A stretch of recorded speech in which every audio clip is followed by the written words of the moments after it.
All right. Welcome to another deep dive. You ready to get into it? Always.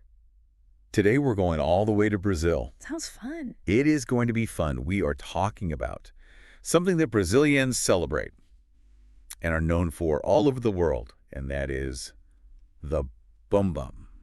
Right. We're going to look at a little excerpt that talks all about Mhm. the bumbum and why it's so important to Brazilians and how they see it as like a cultural symbol. I'm interested to hear this because I know that, other cultures Mhm. might view, the derriere a little differently. Yeah, it's not always a positive connotation in every culture. Yeah. So it's really interesting to think about like how Brazil is like, no, we're all about this. Right. They We're embrace. celebrating this. Yeah. This is part of who we are. That's great. Yeah, it's really cool. So it's more than just, a beach body thing. Exactly. Yeah. Exactly. It's very much tied into the Brazilian It identity. seems like it, yeah. And it's about sensuality, freedom, joy, Mm-hmm. all of that good stuff. It goes deep. It really does. Yeah. So I guess that begs the question, like, how? Yeah.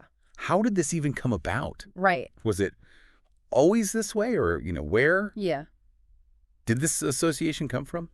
Well, it's actually a little bit complicated and goes way back. But, the celebration of curves in Brazil, like we see it today, can be traced back all the way to indigenous cultures before colonization. So these cultures often had like a much more holistic view of the body, where curves were just seen as, natural and beautiful. And they actually represented like fertility and life force. Wow, that's so interesting because we just don't hear that perspective that often. Yeah, it's really refreshing. Like, I feel like Yeah. it's often about, fitting into a certain mold Right. to think that there are these cultures that were like, no, this is who we are. This Oh, is they right. this is here. Yeah. Natural, this is beautiful. Yes, it's us. This is us, yeah.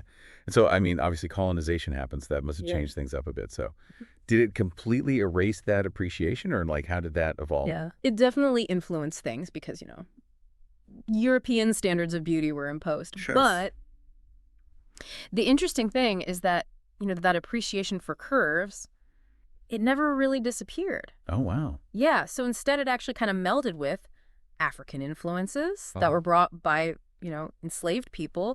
And so this created this like really unique blend of these cultural perspectives that ultimately shaped how the bumbum is perceived today. Okay, so it wasn't just preserved. It like evolved and kind of took on even more layers of meaning. It got richer.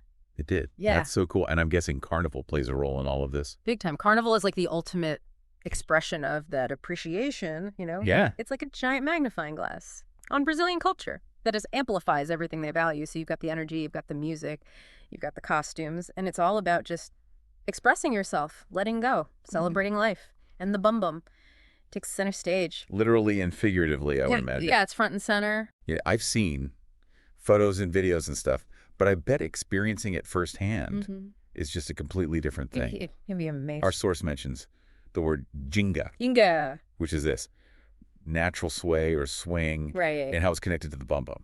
So can you kind of elaborate on that a little bit? Jinga is really interesting. It's more than just a movement. Okay. It's an attitude. It's a way of carrying yourself. Yeah. And it really embodies that relaxed, fun-loving, and even slightly defiant spirit that we associate with Brazilians. Okay. It's in their music, their dance, their everyday interactions.